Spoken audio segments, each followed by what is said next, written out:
Hi everyone, I'm Potch, type designer currently based in Bangkok. I want to thank you to Thai Weekend for having me here to share some part of my practice. So I'm here teaching today about an inversion of Thai Latinized, which is related to the bilingual typeface that I just started 2 years ago after I got back to Thailand from grad schools in States. So I want to start with this image, the digital copy of an archive that I recently found from Thai National Library. For a quick background, in Thai, we have two different terminal forms.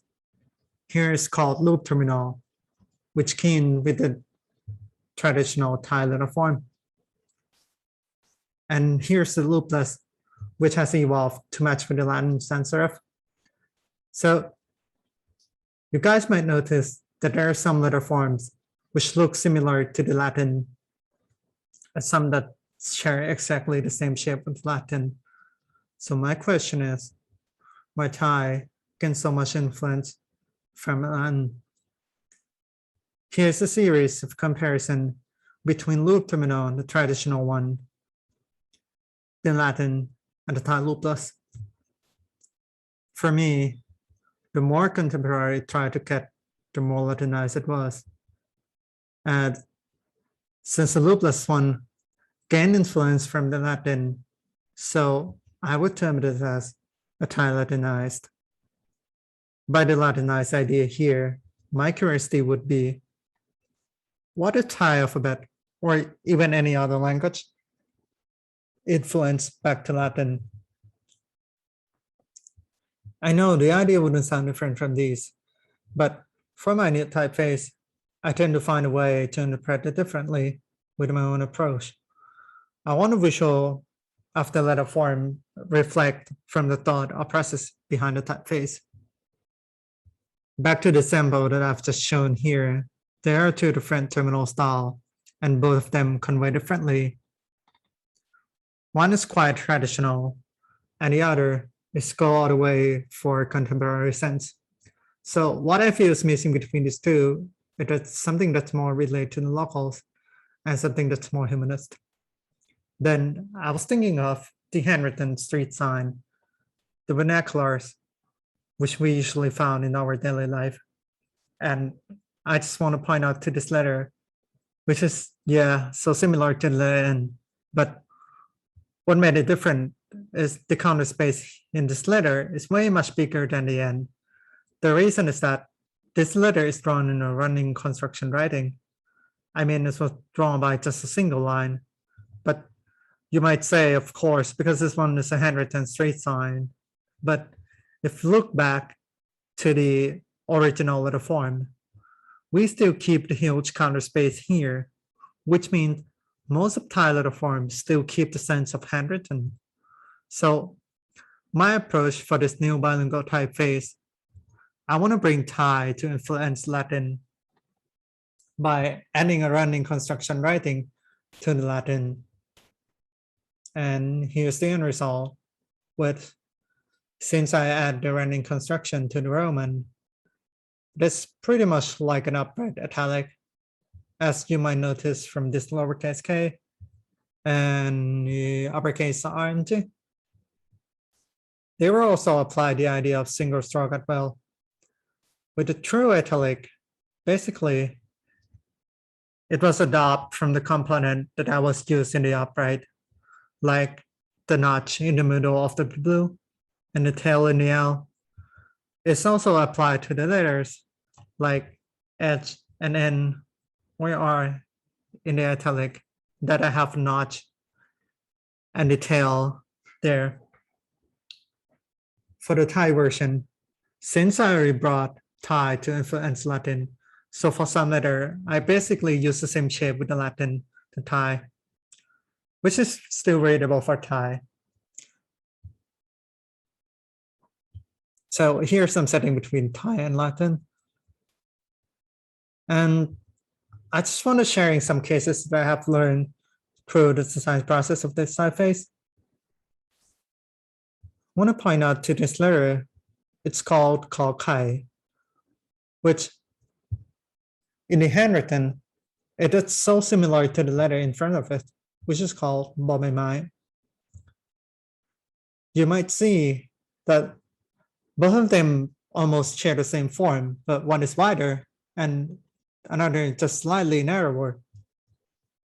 And here's the traditional letter form of these two letters. What actually makes two of them different is in Kokai, it has a neck right after the loop. So this is kind of the first draft that I tried with this letter form, but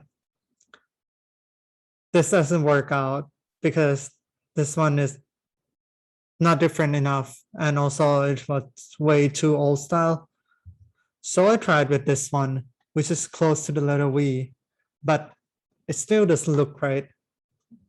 And because in Thai letters, we didn't have much of diagonal stroke letters, so this would jump out and won't get along well with the rest in terms of texture. Then I came up with these, but because I didn't have the slab shape in the bottom anywhere else, so it's not going to work out. And when I cut it out, it still looks slant to the right. So I slightly shifted back and try to compromise with this counter spade on both sides. And this is the end result. In comparison with the traditional letter form. And they're still working fine with the rest and still give a nice consistency in terms of texture. The second case is from the process during the production of the true italic cut. So they were slanted with the same calculated angle. And yeah, we still with the same letter Kokai. You might notice that the front part of this letter looks way more slanted than the other stems. So I tried to tilt it back, but it's still not there. So I decided to slant the whole shape back with the -2 degree. And I think it's almost there. The front part is make it right. Then I went with a -4, and the front part is looking good here. But with the back, it's not the same angle with the rest of the stems. So I look back at the first draft, and I think the back part is looked perfectly because all the glyphs were slanted by the same angle. Then I redraw these letters with this back part, then connect it with the less slanted angle in the front. And it works much smooth with the rest. So what I just learned from this case was to produce the italic cut of the handwritten font. We should give full trust to your eyes and senses, not letting any software lead you to the uncompromised result, since we normally perceive more humanistic sense from the italic cut anyway. So to conclude, I would go back to the beginning where I mentioned these two terminal forms, that the Thai loopless gain lots of influence from the Latin. So I propose the term Thai Latinized.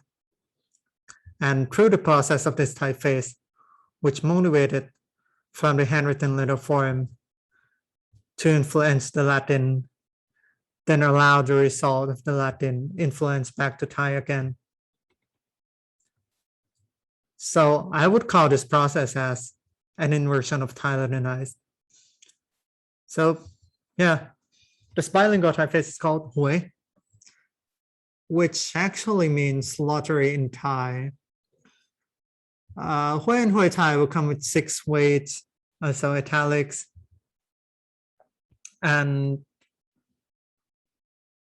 Huai is also part of the TDC 2021. Thank you. Shout out to Jay Archer for picking this up as his judge's choice. So Huai is published with Positype, and you can try it out at positype.com or potch.xyz, which is my own site. So I hope my talk could be helpful in some way for you guys. And that's about it. Thank you.